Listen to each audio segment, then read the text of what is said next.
बनारस शहर कहने को तो ये महादेव की नगरी है, पर यहाँ मोहब्बत जैसे हवाओं में बहती है। हर किसी का दिल एकदम खरे सोने सा है। बनारस अपने घाटों के लिए, महादेव की भक्ति के लिए और महाआरती के लिए प्रसिद्ध है। मेरी नई कहानी भी यहीं से शुरू होगी और खत्म भी इसी बनारस के घाट पर होगी। बनारस शहर, 80 घाट, सुबह का वक्त। ईश्वर सत्य है, सत्य ही शिव है, शिव ही सुंदर है। जागो उठकर देखो, जीवन ज्योत उजागर है। बनारस 80 घाट पर बने महादेव का मंदिर, जिसमें सुबह की शुरुआत इस भक्ति गीत से होती थी और सिर्फ एक ही आवाज इस बनारस को जैसे आकर खुद जगाती थी, और वो थी काशी। जी है, काशी, बनारस शहर में रहने वाली एक साधारण सी लड़की, जो महादेव की परम भक्त भी है और साथ में एक शिक्षिका भी। अरे ये तो काशी की आवाज है, मतलब सुबह के 4 बज गए। पुजारी जी भी उठते हुए बोले, काशी सुबह 4 बजे ही महादेव के मंदिर आती थी, खुद इस मंदिर को साफ करती और आरती करती थी। उसकी आरती की आवाज से ही बनारस के लोगों की भी सुबह होती थी। सत्यम शिवम सुंदरम। काशी आरती कर सबकी तरफ आरती की थाल को दी। सूरज भी अब पूरी चमक के साथ निकल आया था और लोगों की तादाद भी बहुत बढ़ रही थी। वो सबको आरती देकर महादेव के मंदिर से बाहर आ गई। काशी आरती कर मंदिर से बाहर निकली ही थी कि सामने से आते हुए मठ के महंत मिल गए। वो अपने दोनों हाथों को जोड़ के शिष्टाचार के साथ प्रणाम करते हुए बोली, प्रणाम महंत जी।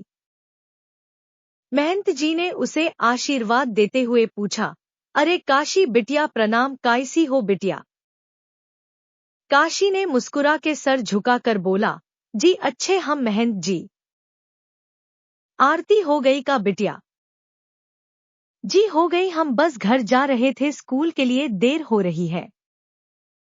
अरे हाँ जाओ बिटिया जाओ, खुश रहो।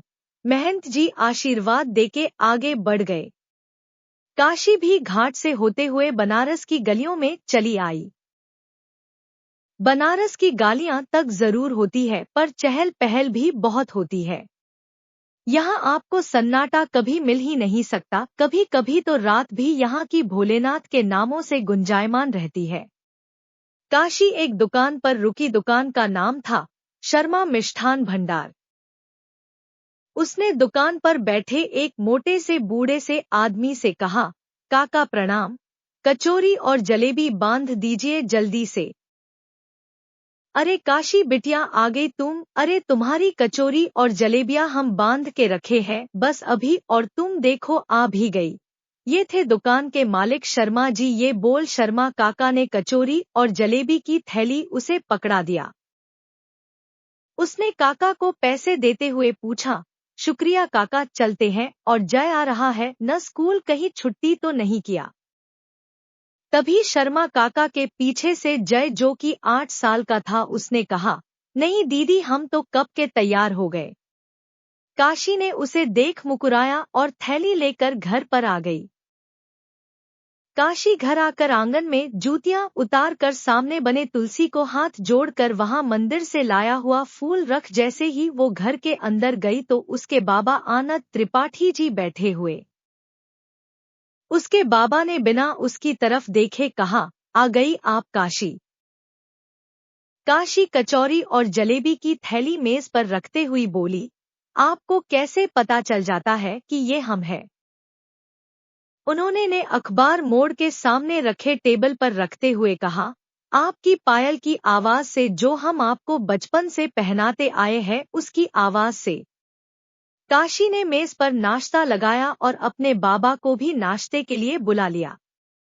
उन्हें नाश्ता करा, खुद नाश्ता कर वो स्कूल के लिए निकल गई और उसके बाबा आश्रम चले गए। आनंद जी के दोस्त राजेंद्र प्रताप सिसोदिया जी का आश्रम था, जिसे वो खुद देखते थे, उसका कार्यभार वो ही देखा करते थे। उनके दोस्त इंदौर के शाही घरानों में से एक थे और वही अपना कारोबार करते थे। साल में एक बार आकर वो सबसे मिलते थे। काशी उनके लिए उनकी बेटी से बढ़ के थी। उनके परिवार में वो अकेले थे, इसलिए अपना सारा प्यार काशी पर ही लुटाया करते थे। काशी जब स्कूल पहुंची तब स्कूल की घंटी बजने में बस कुछ ही मिनट बाकी थे। वो जल्दी से जाकर प्रिंसिपल रूम में टाइम भरी और प्रिंसिपल सर को शुभ प्रभात बोल के बाहर आ गई। घंटी लगते ही सारे बच्चे प्रार्थना के लिए आके ग्राउंड में लाइन लगाकर खड़े हो गए।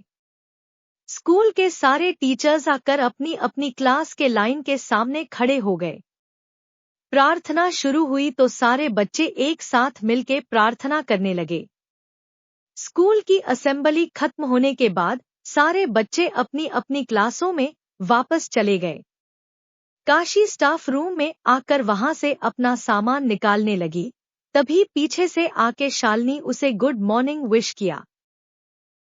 वो उसे पीछे मुड़ के देखते हुए बोली, ओहो तो आ गई आप। यार क्या करूं, अब तेरी तरह मैंने बनारस को उठाने का ठेका तो लिया नहीं है, तो सोचती हूँ तेरे हिस्से का भी मैं ही सो लेती हूँ, और इसमें मुझे लेट हो जाता है। शालिनी ने अपनी अलमारी से अटेंडेंस रजिस्टर निकलते हुए कहा और दिनों हंस दी। चलो अच्छा अब जाओ जल्दी क्लास में, ये बोल काशी अपनी क्लास में चली गई। आनंद जी आश्रम आ गए थे। ये आश्रम बहुत बड़ा था, इसमें विधवा स्त्रियों के लिए, वृद्धों के लिए और अनाथ बच्चों के रहने का इंतजाम था। यहाँ की जितनी भी विधवा स्त्रियां थी वो कुछ न कुछ काम करती थी और उन्हीं से खुद के लिए कमाती थी। वृद्ध महिलाएं और पुरुषों की सेवा भी यहाँ होती थी और अनाथ बच्चों को पढ़ाया जाता था। आनंद जी रिटायर्ड हो गए थे अपनी टीचर की जॉब से, तो उन्होंने यहाँ आकर इन सब को अपना वर्त देना ज्यादा अच्छा समझा। वो अपना पूरा दिन इसी आश्रम में बिता देते थे। उनकी जिंदगी में काशी के अलावा कोई था नहीं। काशी की माँ बचपन में ही चल बसी थी, इसलिए उसकी परवरिश खुद उन्होंने अकेले किया। आनंद जी को काम करते हुए दोपहर हो गई थी। उन्होंने खाना भी नहीं खाया था। तभी उनके मैनेजर दुबे जी ने बोला, सर खाना लगा दूं, दोपहर हो गई है। उन्होंने कोई फाइल देखते हुए कहा, नहीं दुबे जी अभी नहीं। अभी क्यों नहीं, अभी ही खाएंगे आप बाबा और हमारे साथ खाएंगे। ये आवाज सुन दोनों ने देखा तो काशी अंदर ही चली आ रही थी खाने का बॉक्स लिए। वो अंदर आके दुबे जी को प्रणाम करते हुए बोली, चलिए उठिए जल्दी। ये कहते हुए उसने खाने का टिफिन मेज पर रख दिया। उसने टिफिन खोलते हुए कहा, और दुबे चाचा जी आपने खाया या नहीं? आनंद जी ने फाइल रखते हुए उससे पूछा, पर काशी आप यहाँ क्या कर रही है? उसने खाना एक प्लेट में निकलते हुए कहा, आपको खाना खिलाने आए हैं, चलिए अब आप भी आ जाइए चाचा जी।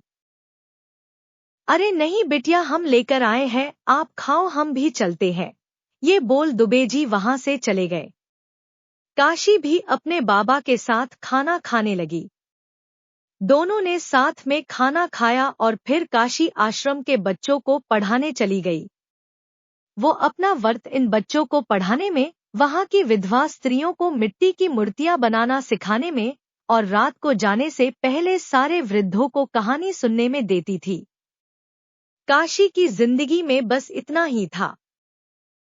काशी दोपहर से रात तक काम करती रही और रात को सब कुछ एक बार खुद देख के तब अपने बाबा के साथ घर के लिए निकल गई। राजस्थान, रात का वक्त। कहा जाता है कि राजस्थान एक खूबसूरत राज्य है और इसकी शान यहाँ की सभ्यता, यहाँ का रहन सहन और खाना है। पर फिर भी इस शहर में कोई था जो थोड़ा अजीब, अलग और अकेला था। इस शहर का मशहूर राजपूत और एक बेचैलेर व्यापारी, पूरा राजस्थान जिसके एक शब्द पर हिल जाती थी, और वो था अभय प्रताप सिंह, जिसकी दुनिया में सिर्फ वो खुद था। अभय के घर में कोई नहीं था। कहते हैं कि जिसका जितना नाम मशहूर होता है उतने ही उसके दुश्मन भी होते हैं। इसी दुश्मनी में उसने अपने सारे घरवालों को खोया और आज वो जिंदगी में अकेला था और ये अकेलापन उसके स्वभाव को भी बदल गया। उसकी गाड़ी जैसे महल के गेट के अंदर आकर सामने दरवाजे पर रुकी तो कुछ नौकर जल्दी जल्दी से बाहर आए। अभय गाड़ी से उतरा, एक रोबदार चेहरा। वो गाड़ी से बाहर आकर अंदर आया और नौकर उसका सामान लेके उसके पीछे आए। एक नौकर ने डरते हुए पूछा, हुकुम सा खाना। हम जी लगाइए, हम आते हैं। ये बोल के वो अपने कमरे में चला गया।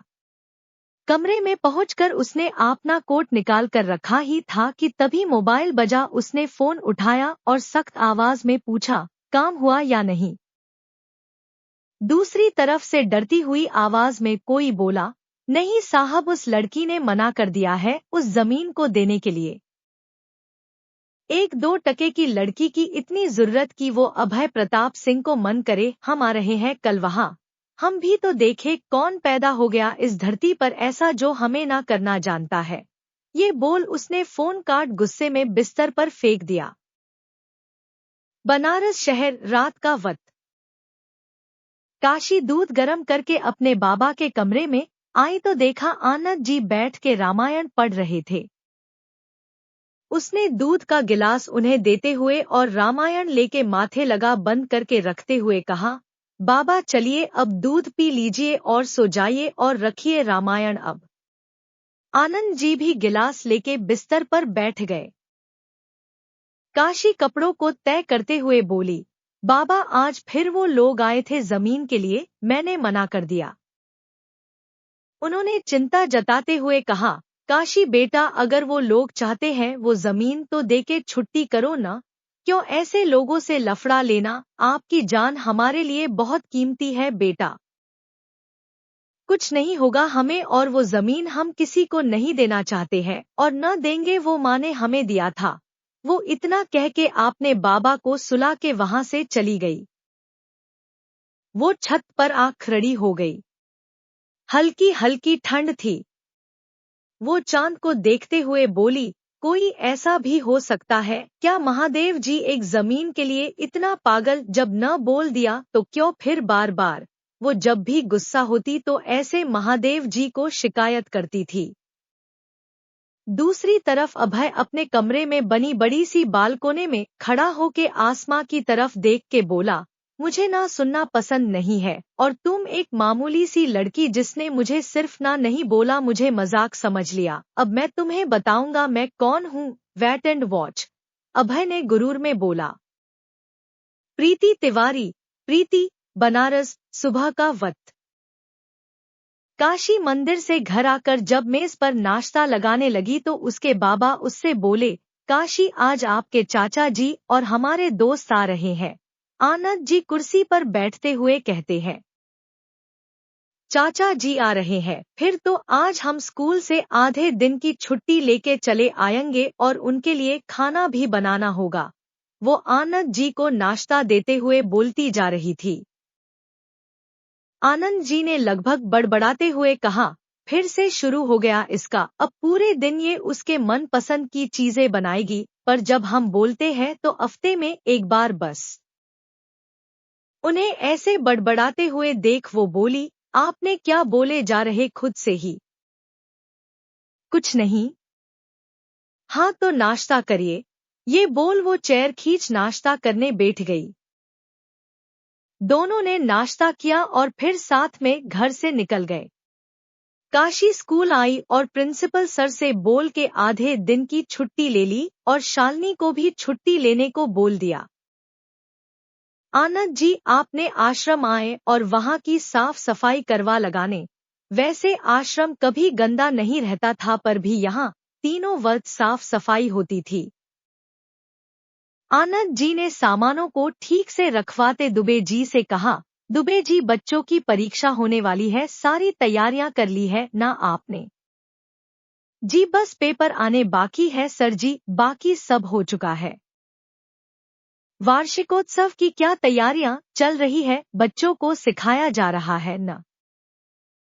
जी सर, काशी बिटिया कर रही है और सबको कार्ड भी बांटे जा चुके हैं। ये कहते हुए जिनको कार्ड जा चुका था उनकी लिस्ट दुबे जी उन्हें दे दी।